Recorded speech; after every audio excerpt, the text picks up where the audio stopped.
Welcome to LDC edu world. Focus LDC 2024 ലക്ഷ്യമാക്കിക്കൊണ്ട് SCRT text ബുക്കിലാണ് പഠിച്ചു വരുന്നത്. ഇതുവരെ കംപ്ലീറ്റ് ആയിട്ടുള്ള 5ാം ക്ലാസ് മുതൽ 9ാം ക്ലാസ് വരെയുള്ള വീഡിയോസ് പ്ലേലിസ്റ്റിൽ അവൈലബിൾ ആണ്. ലിങ്കുകൾ ഡിസ്ക്രിപ്ഷനിൽ മെൻഷൻ ചെയ്തിട്ടുണ്ട്. ഇന്ന് നമ്മൾ പഠിക്കാൻ പോകുന്നത് 9ാം ക്ലാസ്സിലെ ബയോളജി ചാപ്റ്റർ 6 ചലനത്തിൻ്റെ ജീവശാസ്ത്രം. വീഡിയോ ഇഷ്ടമായ ലൈക്ക് ചെയ്യാൻ മറക്കരുത്, സബ്സ്ക്രൈബ് ചെയ്യുക, നിങ്ങളുടെ സുഹൃത്തുക്കളിലൊക്കെ ഒന്ന് ഷെയർ ചെയ്ത് കൊടുത്തേക്കാം. ചാപ്റ്ററിലേക്ക് കടക്കാം. കുറച്ച് കുട്ടികൾ ചേർന്ന് ഫുട്ബോൾ കളിക്കുന്നതാണ് കാണിച്ചിരിക്കുന്നത്. കളിക്കുന്നത് കൊണ്ട് എന്തൊക്കെ പ്രയോജനമുണ്ടല്ലേ? വ്യായാമം കൂടിയാണ് കളി എന്ന് പറയുന്നത്. ഇങ്ങനെ വ്യായാമത്തിൻ്റെ പ്രാധാന്യം എന്താണ്, ശരീരത്തിന് വ്യായാമം കൊണ്ടുള്ള ഗുണങ്ങൾ എന്തൊക്കെയാണെന്നുള്ളത് നോക്കാം.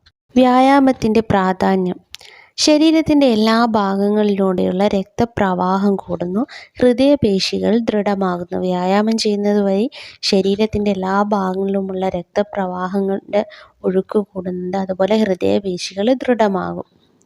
ശരീരത്തിൽ അടിഞ്ഞുകൂടുന്ന കൊഴുപ്പിനെ വിഘടിപ്പിച്ച് പൊണ്ണത്തടി കുറയ്ക്കാനായിട്ട് സഹായിക്കും. കൂടുതൽ വിയർക്കുമ്പോൾ വിയർപ്പിലൂടെ മാലിന്യങ്ങൾ പുറന്തള്ളപ്പെടും. നമ്മൾ നന്നായി വ്യായാമം ചെയ്യുന്ന സമയത്ത് നന്നായി വിയർക്കും. അതുവഴി എന്ത് ചെയ്യും? കൊഴുപ്പിനെ വിഘടിപ്പിച്ച് പൊണ്ണത്തടി കുറയ്ക്കുക. അതുപോലെ തന്നെ കൂടുതൽ വിയർക്കുമ്പോൾ വിയർപ്പിലൂടെ മാലിന്യങ്ങൾ പുറന്തള്ളപ്പെടും. ശ്വസനവാതകങ്ങളുടെ വിനിമയം കൂടുതൽ കാര്യക്ഷമമാകും, വൈറ്റൽ കപ്പാസിറ്റി കൂടാനും കാരണമാകും. ശ്വസനവാതകങ്ങളിലെ വിനിമയം കൂടുതൽ കാര്യക്ഷമമാക്കാനും വ്യായാമത്തിലൂടെ കഴിയും. വൈറ്റൽ കപ്പാസിറ്റി കൂട്ടാനായി സാധിക്കും. പേശികളിൽ കൂടുതൽ രക്തലോമികൾ രൂപപ്പെടും. പേശികളുടെ ക്ഷമത വർദ്ധിപ്പിക്കാനായിട്ട് വ്യായാമങ്ങൾ സഹായിക്കുന്നുണ്ട്. കളികൾ പോലുള്ള രസകരമായ വ്യായാമങ്ങളിൽ ഏർപ്പെടുന്നതിലൂടെ കായികക്ഷമത വർദ്ധിക്കുന്നു.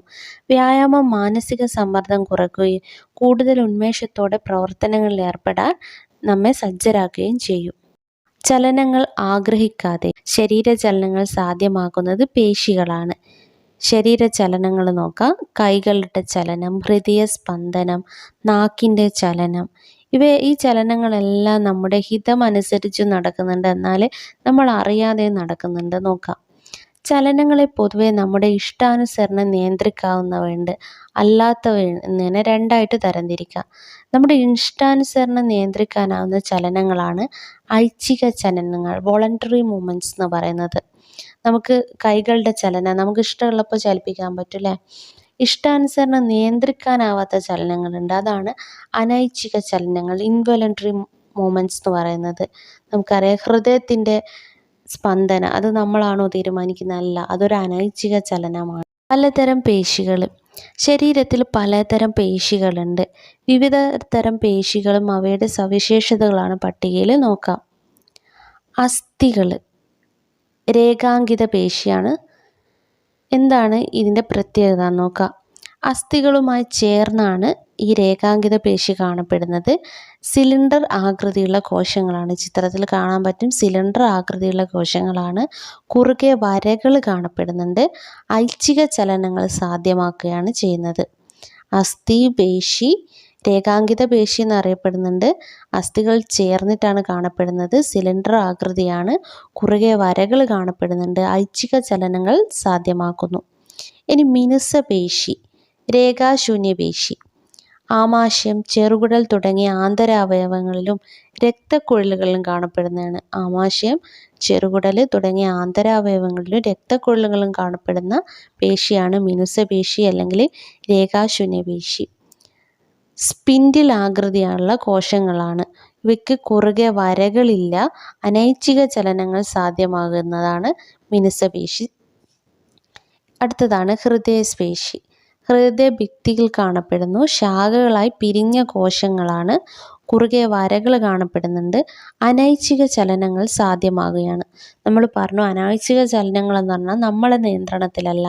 ഹൃദയത്തിൻ്റെ സ്പന്ദനം അതുപോലെയുള്ള കാര്യങ്ങളൊക്കെ എന്താണ്? അനൈച്ഛികമാണ്. എന്നാൽ നമ്മൾ കൈകളും കാലുകളൊക്കെ ചലിപ്പിക്കുന്നതൊക്കെ ഐച്ഛികമാണ്. നമുക്ക് എപ്പോൾ വേണമെങ്കിലും ചലിപ്പിക്കാതിരിക്കാം അല്ലേ? അത് ഐച്ഛികം. കായിക പ്രവർത്തനത്തിൽ ഏർപ്പെടുമ്പോൾ പേശികൾക്ക് തുടർച്ചയായിട്ട് സങ്കോചവും പൂർവ്വസ്ഥിതിയും പ്രാപിക്കലും അനിവാര്യമാകുന്നുണ്ട്. പേശീക്രമം. വിശ്രമമില്ലാതെ കഠിനമായി അധ്വാനിക്കുമ്പോൾ വേണ്ട അളവിൽ ഓക്സിജൻ ലഭ്യമായില്ലെങ്കിൽ അവായു ശ്വസനം വഴി പേശികളിൽ ലാക്റ്റിക് ആസിഡ് അടിഞ്ഞുകൂടും. തന്മൂലം പേശീകോശങ്ങളിലെ അസിഡിറ്റി ഉയരുകയും പേശി സങ്കോചവുമായി ബന്ധപ്പെട്ട ഒട്ടനവധി രാസാഗ്നികളുടെ പ്രവർത്തനത്തെ മന്ദീകരിപ്പിക്കുകയും ചെയ്യും. തൽഫലമായി പേശി ക്ഷീണിക്കുകയും സങ്കോചിക്കാനുള്ള കഴിവ് താൽക്കാലികമായി നഷ്ടപ്പെടുകയും ചെയ്യും. ഈ അവസ്ഥയ്ക്കാണ് പേശീക്ലം എന്ന് പറയുന്നത്. നമ്മൾ പഠിച്ചിട്ടുണ്ട്, വിശ്രമമില്ലാതെ നമ്മളിങ്ങനെ കഠിനാധ്വാനം എടുക്കുന്ന സമയത്ത് ഓക്സിജൻ വേണ്ടത്ര അളവിൽ ലഭിക്കില്ല. അവായു ശ്വസനം വഴിയായിരിക്കും ലാക്റ്റിക് ആസിഡ് ഉൽപ്പാദിപ്പിക്കുകയും അത് അടിഞ്ഞുകൂടുകയും അതുവഴി എന്ത് ചെയ്യും, പേശീകോശങ്ങളിൽ അസിഡിറ്റി ഉയരുകയും പേശി സങ്കോചവുമായി ബന്ധപ്പെട്ട ഒട്ടനവധി രാസാഗ്നികളുടെ പ്രവർത്തനത്തെ മന്ദീകരിപ്പിക്കുകയും ചെയ്യും. അപ്പോൾ എന്ത് ചെയ്യും, തൽഫലമായിട്ട് പേശി ക്ഷീണിക്കുകയും സങ്കോചിക്കാനുള്ള കഴിവ് താൽക്കാലികമായി നഷ്ടപ്പെടുകയും ചെയ്യും. ഈ അവസ്ഥയ്ക്കാണ് പേശീക്ലമം എന്ന് പറയുന്നത്. വിശ്രമിക്കുമ്പോൾ ലാക്റ്റിക് ആസിഡ് നീക്കം ചെയ്യപ്പെടുന്നത് മൂലം പേശികൾക്ക് വീണ്ടും പ്രവർത്തന സജ്ജമാവും. നമ്മൾ വിശ്രമിക്കുന്ന സമയത്ത് എന്ത് ചെയ്യും, ലാക്റ്റിക് ആസിഡ് നീക്കം ചെയ്യപ്പെടും, വീണ്ടും പേശികൾ പഴയ പോലെ പ്രവർത്തന സജ്ജമാവും. അസ്ഥികളും ചലനവും മനുഷ്യാസ്ഥിയോടാണ് കാണിച്ചിരിക്കുന്നത്. അസ്ഥികളും പേശികളും ചേർന്ന് പ്രവർത്തിക്കുന്നത് കൊണ്ടാണ് ഇത്രമാത്രം വൈവിധ്യമാർന്ന ചലനങ്ങൾ സാധ്യമാകുന്നത്. ചെറുതും വലുതുമായ 206 അസ്ഥികൾ ചേർന്നതാണ് മനുഷ്യനിലെ അസ്ഥി വ്യവസ്ഥ. അസ്ഥികളുടെ സ്ഥാനമനുസരിച്ച് മനുഷ്യാസ്ഥികൂടത്തെ അക്ഷാസ്ഥികൂടം എന്നും അനുബന്ധ അസ്ഥികൂടം എന്നിങ്ങനെ തരംതിരിക്കാം. അസ്ഥികളുടെ സ്ഥാനം അനുസരിച്ച് മനുഷ്യാസ്ഥികൂടത്തെ രണ്ടായി തിരിച്ചിരിക്കുന്നു: അക്ഷാസ്ഥികൂടവും അനുബന്ധാസ്ഥികൂടവും. നിങ്ങൾക്ക് ചിത്രത്തിൽ കാണാൻ പറ്റും. അക്ഷാസ്ഥികൂടങ്ങളിൽ തലയോടിൽ 29 അസ്ഥികളാണ് കാണപ്പെടുന്നത്. മാറലിൽ 1 അസ്ഥിയാണ്. വാരിയെല്ല് 24, നട്ടെല്ല് 26. ഇത് എല്ലാം എന്താണ്, അക്ഷാസ്ഥികൂടങ്ങളാണ്. തലയോടിൽ 29, മാറല് 1, വാരിയെല്ല് 24, നട്ടെല്ല് 26. അക്ഷാസ്ഥികൂടങ്ങളുടെ എണ്ണം ചോദിക്കാറുണ്ട്. ആകെ 80 ആണ് അക്ഷാസ്ഥികളുടെ എണ്ണം. PYQ ആണ്. മനുഷ്യ ശരീരത്തിലെ അക്ഷാസ്ഥികൾ 80 എണ്ണമാണ്. അനുബന്ധാസ്ഥികൂടം തോൾവലയത്തിൽ 4 അസ്ഥികളാണ്. 2 സൈഡിലുമായിട്ട് 2 4 എണ്ണാണുള്ളത്. കൈകളിലെ അസ്ഥികൾ 2 കൈകളിലുമായിട്ട് 60 എണ്ണാണ്. ഒരു കൈയിൽ 30, മറ്റേ കൈയിൽ 30, അങ്ങനെ 2 കൈകളിലും ചേർന്ന് 60. ശ്രോണി വലയത്തിൽ 2 എണ്ണാണുള്ളത്. നമ്മുടെ കൈകളിലുള്ള ശ്രോണി വലയങ്ങളിൽ 2 എണ്ണം. കാലിലെ അസ്ഥികളും 60 ആണ്. ആകെ അനുബന്ധാസ്ഥികൾ 126 ആണ്. അങ്ങനെ അക്ഷാസ്ഥികൂടവും അനുബന്ധാസ്ഥികൂടവും ചേർന്നാൽ ടോട്ടൽ 206 അസ്ഥികളാണ് മനുഷ്യ അസ്ഥികൂടത്തിൽ ഉള്ളത്.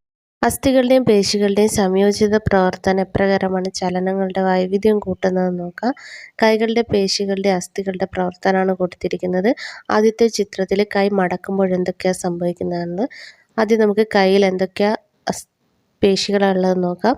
നിവർത്തൽ പേശിയുണ്ട്, അതുപോലെ മടക്കൽ പേശി, അതിനിടയിലായിട്ട് ഡെൻഡനുകളുണ്ട്. കൈ മടക്കുന്ന സമയത്ത് നിവർത്തൽ പേശികൾ എന്താവും, വിശ്രമാവസ്ഥയിലായിരിക്കും. മടക്കൽ പേശികൾ എന്ത് ചെയ്യും, സങ്കോചിക്കും. മടക്കുന്ന സമയത്ത് മടക്കൽ പേശികൾ സങ്കോചിക്കുകയും നിവർത്തൽ പേശികൾ എന്താവും, വിശ്രമാവസ്ഥയിലായിരിക്കും. എന്നാൽ മറിച്ച് നമ്മൾ കൈ നിവർത്തുന്ന സമയത്ത് നിവർത്തൽ പേശികൾ സങ്കോചിക്കുകയും മടക്കൽ പേശികൾ എന്താവുകയും ചെയ്യുന്നു, അയയുമാണ് ചെയ്യുന്നത്. ഇങ്ങനെയാണ് കൈയിലെ പേശികളുടെ പ്രവർത്തനം വരുന്നത്. സ്റ്റിറോയിഡുകൾ രക്ഷകനും ശിക്ഷകനും. സ്റ്റിറോയിഡുകൾ എന്നറിയപ്പെടുന്ന രാസവസ്തുക്കൾ ചില രോഗങ്ങൾക്ക് ഔഷധമായിട്ട് നൽകാറുണ്ട്. ഡോക്ടറുടെ നിർദ്ദേശപ്രകാരം ഔഷധം ഉപയോഗിക്കുന്നത് ആരോഗ്യ പരിരക്ഷയുടെ ഭാഗമായാണ്. എന്നാൽ ചില കായിക താരങ്ങൾ സ്റ്റിറോയിഡുകൾ ദുരുപയോഗം ചെയ്യുന്ന വാർത്തകൾ കായിക മേഖലയിൽ നിന്ന് ഉയർന്നു വരാറുണ്ട്. സ്റ്റിറോയിഡ് പേശീകോശങ്ങളിലെ ഊർജോൽപാദനം വർദ്ധിപ്പിക്കുന്നതിനാണ് കാരണം. എന്നാൽ താൽക്കാലിക നേട്ടത്തിനു വേണ്ടി അവ വിവേകരഹിതമായി ഉപയോഗിക്കുമ്പോൾ പിൻകാലത്ത് സംഭവിക്കുന്ന ഉയർന്ന രക്തസമ്മർദ്ദം, ഹൃദയ സംബന്ധമായ തകരാറുകൾ, ലൈംഗിക ഹോർമോണുകളുടെ അസന്തുലിതാവസ്ഥ തുടങ്ങിയ പ്രത്യാഘാതങ്ങളിലേക്ക് നയിക്കും. ഇത് ഒരേ സമയം തന്നോടും സമൂഹത്തോടും ചെയ്യുന്ന ഒരു കടുത്ത കുറ്റമാണ്. പേശികൾ അസ്ഥികളുമായി ചേർന്ന് പ്രവർത്തിക്കുമ്പോഴാണ് ചലനങ്ങൾ കൂടുതൽ പൂർണ്ണതയും മികവും കൈവരിക്കുന്നത്. കൈയിലെ പേശികളിലെ ഒന്ന് സങ്കോചിക്കുമ്പോൾ മറ്റേത് അയയുന്നതായിട്ട് നമ്മൾ മനസ്സിലാക്കി. ഇത്തരം പേശി ജോഡികളെ പ്രതിദ്വന്ദ്വി പേശികൾ എന്നാണ് പറയുന്നത്. പ്രതിദ്വന്ദ്വി പേശികളുടെ പ്രവർത്തനമാണ് മിക്ക ശരീരചലനങ്ങളുടെയും അടിസ്ഥാനം. അസ്ഥിസന്ധികളും ചലനവും. അസ്ഥികൾ പരസ്പരം ബന്ധപ്പെട്ടിരിക്കുന്നത് സന്ധികൾ വഴിയാണ്. സന്ധികൾ അസ്ഥികൾക്ക് കൂടുതൽ സ്വാതന്ത്ര്യം നൽകി ചലനത്തിൽ പങ്കുചേരാനായിട്ട് സഹായിക്കുന്നു. സന്ധികളുടെ വൈവിധ്യം വലുപ്പത്തിനനുസരിച്ച് ചലനങ്ങളുടെ വൈവിധ്യവുമേറുന്നു. നോക്കാം. നമ്മുടെ ശരീരത്തിൽ കാണപ്പെടുന്ന പ്രധാനപ്പെട്ട സന്ധികളാണ് വിജാഗിരസന്ധി, തെന്നി നീങ്ങുന്ന സന്ധി, കോളരസന്ധി, കീലസന്ധി. കീലസന്ധി നോക്കാം. നട്ടെല്ലിൻ്റെ ആദ്യ കശേരുവുമായി തലയോട് ചേരുന്ന സ്ഥലത്താണ് കീലസന്ധി കാണുന്നത്. കീലസന്ധി നമുക്ക് നാനാവശത്തേക്ക് തിരിയാനായിട്ട് കഴിയുന്നുണ്ട്. കീലസന്ധി നട്ടെല്ലിൻ്റെ ആദ്യ കശേരുവുമായി തലയോടുമായി ചേരുന്ന സ്ഥലത്താണ് സ്ഥിതി ചെയ്യുന്നത്. നമുക്ക് കഴുത്ത് നാനാവശത്തേക്ക് തിരിക്കാനായിട്ട് കഴിയുന്നത് കീലസന്ധി ഉള്ളത് കൊണ്ടാണ്. അടുത്തതാണ് വിജാഗിരസന്ധി. വിജാഗിരസന്ധി വിജാഗിരി പോലെ ഒരു വശത്തേക്കുള്ള ചലനം മാത്രമാണ് സാധ്യമാകുന്നത്. കൈമുട്ടിൽ കാൽമുട്ടിലാണ് വിജാഗിരസന്ധി കാണുന്നത്. വിജാഗിരി പോലെ ഒരു ഭാഗത്തേക്ക് മാത്രമാണ് നമുക്ക് കൈമുട്ടും കാൽമുട്ടും ചലിപ്പിക്കാനായിട്ട് കഴിയുന്നത്. ഗോളരസന്ധി ബോൾ ആൻഡ് സോക്കറ്റ് ജോയിൻറ്റ് ഗോളലിലും ഇടുപ്പല്ലിലുമാണ് കാണപ്പെടുന്നത്. ഏറ്റവും കൂടുതൽ ചലന സ്വാതന്ത്ര്യം ഉള്ളവയാണ്. ഒരു അസ്ഥിയുടെ അറ്റത്തുള്ള ഉരുണ്ട ഭാഗം മറ്റൊരു അസ്ഥിയുടെ കുഴിയിലായിട്ട് തിരിയുന്നു. ചിത്രത്തിൽ നിങ്ങൾക്ക് കാണാനായിട്ട് പറ്റും. ഏറ്റവും കൂടുതൽ ചലന സ്വാതന്ത്ര്യം ഉണ്ട് ഇതിന്. അസ്ഥിയുടെ ഒരു അറ്റത്തുള്ള ഉരുണ്ട ഭാഗം മറ്റൊരു അസ്ഥിയുടെ കുഴിയിൽ തിരിയുന്നു. അടുത്തതാണ് തെന്നി നീങ്ങുന്ന സന്ധി. ഖാദി ബോർഡ് LDCയുടെ സെക്കൻഡ് സ്റ്റേജിൽ ചോദിച്ചൊരു ക്വസ്റ്റ്യൻ ആയിരുന്നു. കൈക്കുഴ കാൽക്കുഴയിൽ കാണപ്പെടുന്ന ഏത് തരം സന്ധി എന്നുള്ളത്. തെന്നി നീങ്ങുന്ന സന്ധിയാണ്. അതാണ് കാലിലെ ചലനങ്ങൾക്ക് സഹായകമാകുന്നത്. സന്ധികളുടെ പ്രവർത്തനം സുഗമമാക്കുന്നതിന് അതിൻ്റെ ഘടന എത്രമാത്രം അനുയോജ്യമാണെന്ന് നോക്കാം. അസ്ഥിസന്ധിയുടെ മാതൃകയാണ് കൊടുത്തിരിക്കുന്നത്. സൈനോവിയൽ സ്തരം.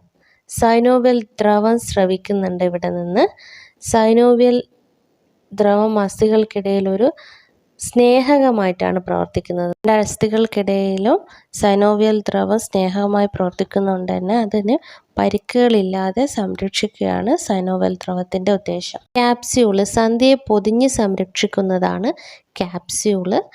തരുണാസ്ഥി അസ്ഥികൾക്കിടയിലുള്ള ഘർഷണം ഒഴിവാക്കുകയാണ് ചെയ്യുന്നത്. തരുണാസ്ഥി എന്താണ് ചെയ്യുന്നത്? അസ്ഥികൾക്കിടയിലുള്ള ഘർഷണം ഒഴിവാക്കുന്നു. സ്നായുക്കൾ അസ്ഥികളുടെ സ്ഥാനഭ്രംശം സംഭവിക്കാതെ സന്ധിയിൽ ഉറച്ചു നിർത്തുന്നു. സ്നായുക്കൾ അസ്ഥികളെ സ്ഥാനഭ്രംശം സംഭവിക്കാതെ സന്ധിയിൽ ഉറച്ചു നിർത്തുന്നു. അസ്ഥികൾക്കും പേശികൾക്കും പല തകരാറുകൾ സംഭവിക്കാറുണ്ട്. നമുക്ക് നോക്കാം എന്തൊക്കെയാണെന്ന്. സന്ധിവാതം. സന്ധികളിലെ അണുബാധ, പരിക്കുകൾ, പ്രായാധിക്യം എന്നിവയാണ് കാരണം. തരുണാസ്ഥി വലയത്തിനുണ്ടാകുന്ന തകരാറ് സന്ധിവാതത്തിലേക്ക് നയിക്കാം. അസഹനീയമായ വേദനയും സന്ധികൾ ചലിപ്പിക്കാൻ കഴിയാത്ത അവസ്ഥയുമാണ് ഇതിൻ്റെ ലക്ഷണം വരുന്നത്. സന്ധികളിലെ അണുബാധ ഉണ്ടാകുന്നത് പരിക്കുകൾ, പ്രായാധിക്യം ഒക്കെയാണ് സന്ധിവാതത്തിന് കാരണം. തരുണാസ്ഥി വലയത്തിലുണ്ടാകുന്ന തകരാറ് കൊണ്ടാണ് അസഹനീയമായ വേദനയും സന്ധി ചലിപ്പിക്കാൻ കഴിയാത്ത അവസ്ഥയും. അസ്ഥിസ്ഥാനഭ്രംശം. സന്ധികളിലെ അസ്ഥികൾക്ക് സ്ഥാനമാറ്റം സംഭവിക്കുന്നതാണ് അസ്ഥിസ്ഥാനഭ്രംശം. ഇവിടെ സ്നായുക്കൾക്കാണ് തകരാറ് സംഭവിക്കുന്നത്. കഠിനമായ വേദന, നീർവീക്കം, ചലിപ്പിക്കാൻ പ്രയാസം എന്നിവ അനുഭവപ്പെടും. ഉളുക്ക്. സ്നായുക്കൾ വലിക്കുകയോ പൊട്ടുകയോ ചെയ്യലാണ് ഉളുക്ക്. കഠിനമായ വേദനയും നീർവീക്കമുണ്ടാകും. സ്നായുക്കൾ വലിയുകയോ പൊട്ടുകയോ ചെയ്താലാണ് ഉളുക്ക് വരുന്നത്. ഓസ്റ്റിയോപോറോസിസ് എന്ന് പറഞ്ഞാൽ അസ്ഥികൾക്ക് ബലക്ഷയമുണ്ടായി ഒടിവ് സംഭവിക്കുന്ന അവസ്ഥയാണ്. കാൽസ്യത്തിൻ്റെ കുറവ്, ഉപാപചയ പ്രവർത്തനങ്ങളുടെ തകരാറ്, വിറ്റാമിൻ ഡിയുടെ കുറവ് എന്നിവ ഇതിന് കാരണമാകാം. ഇടുപ്പല്ലി, മണിബന്ധം, നട്ടെല്ല് എന്നീ ഭാഗങ്ങളെ കൂടുതലായിട്ട് ബാധിക്കും. ഇനി പേശീക്ഷയം. പല കാരണങ്ങളാൽ പേശികൾക്ക് നാശങ്ങൾ ഉണ്ടാവാറുണ്ട്. പേശികൾ ദുർബലമായി. പേശീക്ഷയം സാധാരണയായി കണ്ടുവരുന്നത് ആൺകുട്ടികളിലാണ്. അസ്ഥികുടം പേശിക്ക് പുറത്ത്. നട്ടെല്ലുള്ള ജീവികളിലെല്ലാം പേശികൾക്കുള്ളിലാണ് അസ്ഥികുടം കാണപ്പെടുന്നത്. അതുകൊണ്ട് അതിനെ നമ്മൾ ആന്തരാസ്ഥികുടം എന്ന് പറയും. നട്ടെല്ലുള്ള ജീവികളിലൊക്കെ പേശികൾക്കുള്ളിലായിട്ടാണ് അസ്ഥി കാണപ്പെടുന്നത്. അതിനെയാണ് ആന്തരാസ്ഥികുടം എന്ന് പറയുന്നത്. എന്നാൽ നട്ടെല്ലില്ലാത്ത ജീവികളുടെ ശരീരത്തിനുള്ളിൽ അസ്ഥികളില്ലെങ്കിലും അവയിൽ കാണപ്പെടുന്ന ബാഹ്യാസ്ഥികൂടത്തെപ്പറ്റി നമ്മൾ പഠിച്ചതാണ്. നോക്കാം. മനുഷ്യൻ്റെ ബാഹ്യാസ്ഥികൂടത്തിൻ്റെ ഭാഗങ്ങളാണ് നഖം, മുടി. ഉരകങ്ങളിലാണെങ്കിൽ ശൽക്കങ്ങൾ, നഖമൊക്കെ വരും. അസ്ഥികൂടമില്ലാതെയും ചലനം. ചലനം ജീവൻ്റെ പൊതുലക്ഷണമാണ്. അസ്ഥികൂടമില്ലാതെയും ചലിക്കുന്ന ജീവികളുണ്ട്.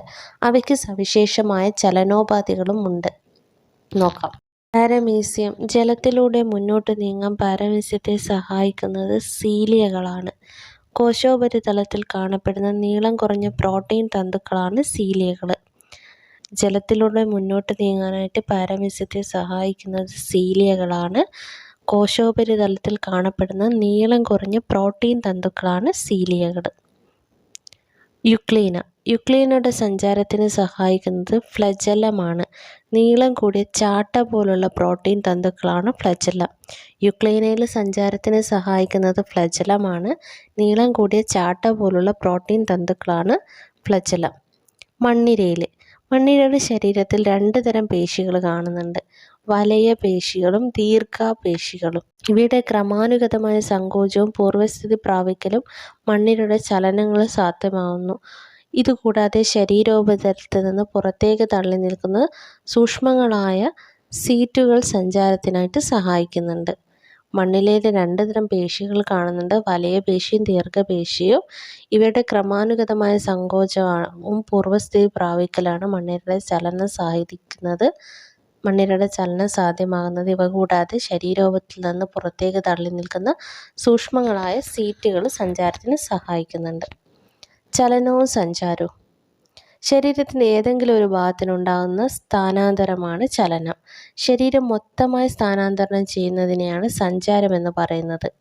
നമ്മുടെ പ്രകൃതിയിൽ നോക്കിക്കഴിഞ്ഞാൽ സഞ്ചാര രീതികളിൽ എത്രമാത്രം വൈവിധ്യം ഉണ്ടെന്ന് കാണാനായിട്ട് പറ്റും. ചിത്രങ്ങൾ കൊടുത്തിട്ടുണ്ട്, നോക്കാം. Arctic tern. ഉത്തര ധ്രുവത്തിൽ നിന്ന് ദക്ഷിണ ധ്രുവത്തിലേക്കും അവിടെ നിന്ന് തിരിച്ചും വർഷം തോറും പോയി വരുന്ന സഞ്ചാരപ്രിയനാണ് ആർട്ടിക് ടേൺ.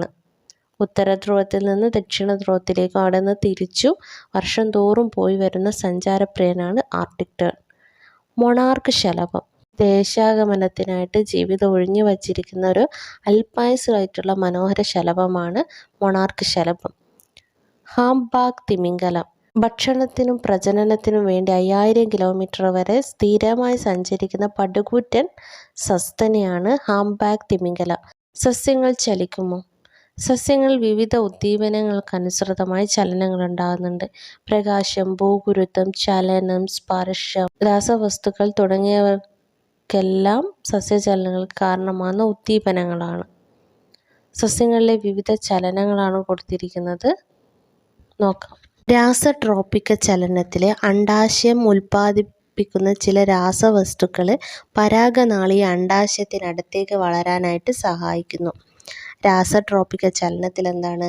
അണ്ഡാശയം ഉൽപ്പാദിപ്പിക്കുന്ന ചില രാസവസ്തുക്കൾ പരാഗനാളിയെ അണ്ഡാശയത്തിലേക്ക് വളരാനായിട്ട് സഹായിക്കുന്നു.